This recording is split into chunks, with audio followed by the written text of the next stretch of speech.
Oke, assalamualaikum warahmatullahi wabarakatuh. Ya, kita bertemu di pertemuan pertama ini di mata kuliah opsi dan saham. Eh, Hari ini di pertemuan pertama ini, di minggu pertama ini saya ingin menjelaskan tentang kontrak kuliah atau peraturan-peraturan selama perkuliahan, kemudian RPS ya untuk opsi dan saham. Yang pertama saya ingin sampaikan untuk eh, kontrak kuliah ya. Yang pertama yang berkaitan dengan presensi atau kehadiran. Oke, yang pertama Anda wajib melakukan absensi setiap minggunya, setiap pertemuannya ya. Dari mulai 3 Maret 2022 sampai dengan 16 pertemuan ke depan. Untuk tanggal merah kita karena online, perkuliahannya full online. Jadi tetap masuk absensi ya, kecuali itu nanti di libur Idul Fitri ya gitu. Ini untuk mengantisipasi molor ketika nanti UAS biar kita sesuai dengan jadwal UAS ya.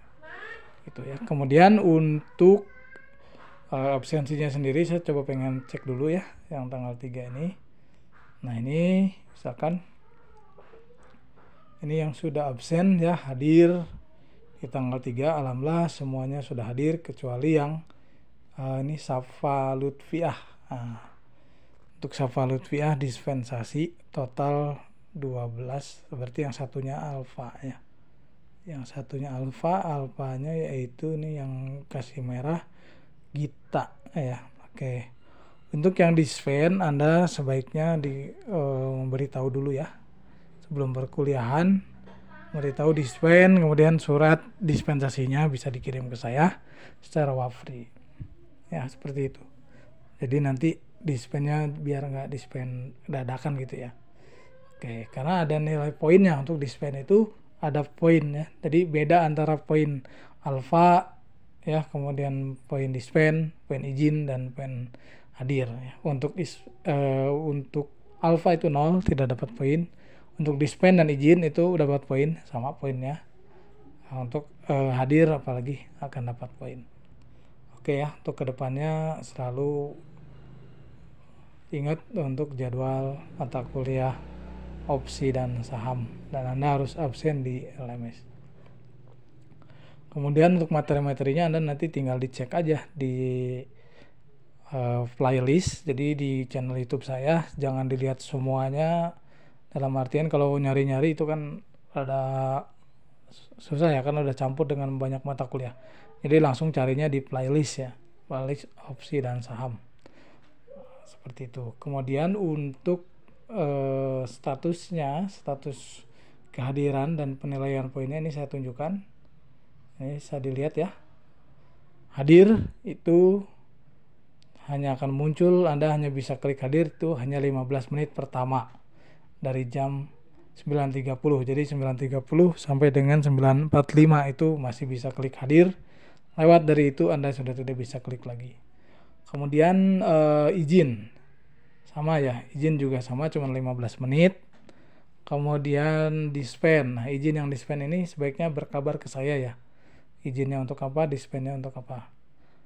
Ya. Kemudian alfa ada di sini. Nah, yang sakit Anda masuknya ke izin ya, jadi izin sakit ya, itu klik, nanti kasih tahu ke saya sakit ya. Untuk yang dispen 30 menit pertama masih bisa muncul, jadi 9.30 sampai jam 10.00 masih bisa klik dispen. Lewat dari itu Anda tidak bisa klik lagi, otomatis hanya bisa mengklik alfa itu ya.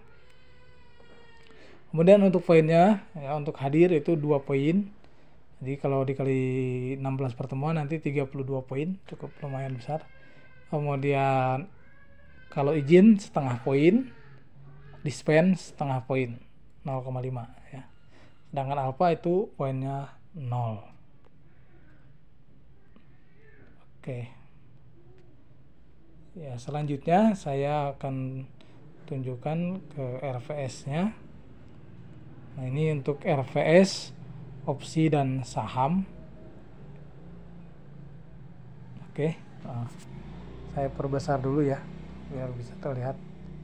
Nah ini di sini ada CPL ya, ada CPL capaian pembelajaran 1 sampai dengan 6 ya, yaitu memuat CPL Prodi. Nah, jadi mata kuliah ini mempunyai capaian pembelajaran yang merujuk pada capaian pembelajaran Prodi ya, Prodi Matematika. Nah, ini untuk CPL Prodinya CPL 1 ya, S4 itu termasuk sikap ya. Jadi Anda dituntut untuk memiliki semangat kemandirian ya. Semangat kemandirian itu dalam artian harus belajar mandiri, belajar sendiri, dan gotong royong ketika nanti dibuatkan dalam bentuk kelompok ya. Jadi harus bekerja sama ya, sama-sama bekerja. Jangan mengandalkan teman satu kelompoknya, karena nanti yang tidak bekerja akan saya tanyakan ke kelompoknya dan itu poin nilainya itu nggak akan dapat poinnya. Kemudian juga harus punya sikap bertanggung jawab dan jujur ya. Bertanggung jawab dalam artian Anda sudah mengambil mata kuliah ini, jangan sampai nilai Anda tuh jelek ya, nilai Anda tuh kurang karena Anda jarang masuk misalkan, sering izin, sering sakit, sering dispen misalkan begitu ya. Jangan sama seperti itu. Kemudian memiliki daya juang ya, daya juang yang tinggi ya, tentunya untuk menyelesaikan mata kuliah ini. Kemudian menekuninya ya, menekuninya sehingga nanti bisa berkontribusi di masyarakat. Oke. Kemudian CPL yang kedua itu menguasai secara teoritis atau penerapan matematika sesuai dengan peminatan bidang keahliannya. Kalau di sini masuknya ke dalam bidang matematika industri dan keuangan, maka Anda secara teoritis maupun praktis Anda diusahakan untuk bisa menguasainya. Dan sebagainya ya. Selanjutnya CPMK adalah capaian pembelajaran mata kuliah. Ya, CPMK 1 itu mengacu pada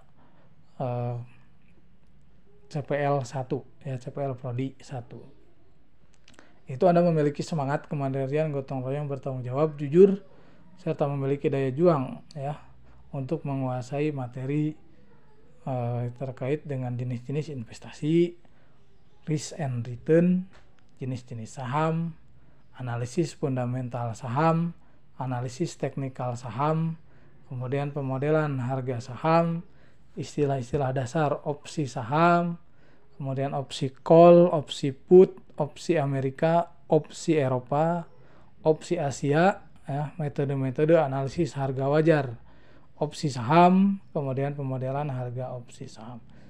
Nah, ini yang harus dikuasai di CPMK 1. Gitu ya. Jadi ada sikap yang di CPL Prodi dan diterapkan pada materi mata kuliah opsi dan saham ini. Itu ya, seperti itu. Kemudian yang kedua, CPMK 2 ya, Anda harus menguasai secara teoritis ataupun penerapan pada dunia nyata terkait sama ya materinya, materi opsi ini. Ya, dari mulai jenis-jenis investasi sampai dengan pemodelan harga opsi saham. CPMK 3 ya, mampu menerapkan pemikiran secara logis, kritis dan sebagainya.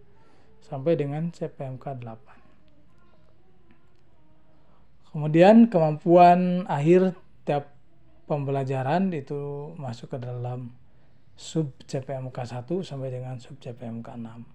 Nah, selanjutnya yang kalau tidak kalah pentingnya adalah ini, bahan kajian atau materi pembelajaran.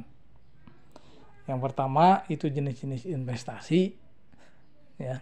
Kemudian yang kedua risk and return atau risiko dan keuntungan atau pengembalian. Kemudian yang ketiga jenis-jenis saham ya, dari mulai saham perusahaan, saham pemerintah ya, gitu, saham swasta ataupun saham pemerintah ya, perusahaan-perusahaan pemerintah seperti BUMN begitu ya. Kemudian saham yang memberikan dividen, yang tidak memberikan dividen itu. Oke, selanjutnya yang keempat, analisis fundamental harga saham.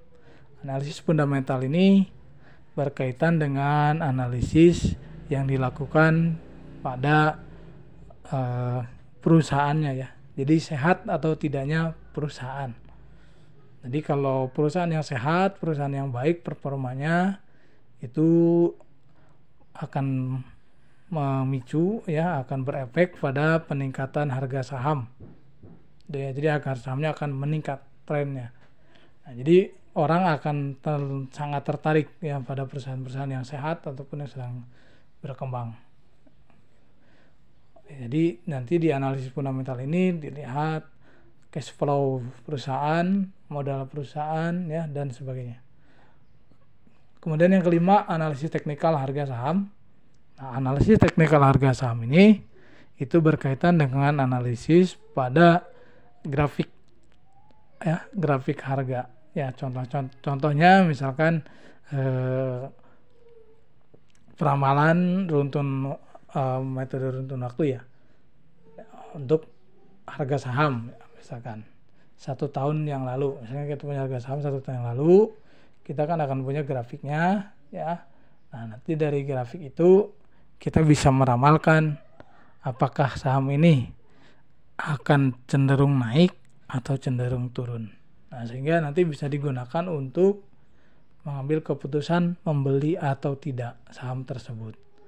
Kemudian yang keenam, pemodelan harga saham ya. Nah, ini pemodelan harga saham ini untuk dilakukan juga sama ya, seperti untuk peramalan ya beberapa periode ke depan. Ya, kalau kita sudah punya model harga sahamnya, kita akan bisa tahu harga saham beberapa periode ke depan, tinggal mengganti dengan waktunya saja, T-nya diganti. Kemudian yang ketujuh, istilah-istilah dasar opsi saham ya. Istilah-istilah yang ada dalam opsi saham. Nah, kemudian yang ke-8 opsi call, kemudian yang ke-9 opsi put, yang ke-10 opsi Amerika. Nanti karakteristiknya opsi Amerika itu seperti apa, kemudian bedanya dengan opsi Eropa nanti seperti apa, dan dengan bedanya dengan opsi Asia itu seperti apa. Kemudian yang ke-13 metode-metode analisis harga wajar opsi saham. Yang ke-14 pemodelan harga opsi saham ya. Nah, kemudian untuk bukunya Anda bisa memakai ini, pengantar pasar modal dan pendekatan statistik, karangan Zulfikar, atau Anda pakai yang buku luar, boleh yang ini ya. Anda dicari aja di internet ya untuk filenya. Oke, selanjutnya untuk pertemuan minggu 1 sampai dengan minggu 16 ini sudah dirancang, sudah disusun. Pertemuan 8 dan pertemuan 16 itu adalah UTS dan UAS ya. Nah, dari pertemuan 1 ini, jadi nanti materinya masuk di pertemuan 2 ya, penyampaiannya. Menyebutkan jenis-jenis investasi, jadi mundur 1 pertemuan begitu ya. Kemudian menghitung risk and return di pertemuan 2. Pertemuan 3 menyebutkan jenis-jenis saham. Pertemuan 4 melakukan analisis fundamental saham. 5 analisis teknikal. 6 pemodelan harga saham, dan seterusnya sampai dengan pertemuan 16. Oke. Di pertemuan ini kita nanti akan ada tugas ya, tugas mandiri individu dan juga nanti tugas kelompok. Ya, untuk pertemuan pertama ini saya pikir cukup ya. Silakan Anda lihat videonya, Anda jangan skip, Anda subscribe biar nanti video baru bisa dilihat ya. Itu Anda berkomunikasinya lewat online, YouTube, channel YouTube saya dilihat, kalau ada video ditonton, di like, di komen itu, biar Anda ketahuan ke komunikasinya, keaktifannya. Nah, mungkin itu aja dari saya. Assalamualaikum warahmatullahi wabarakatuh.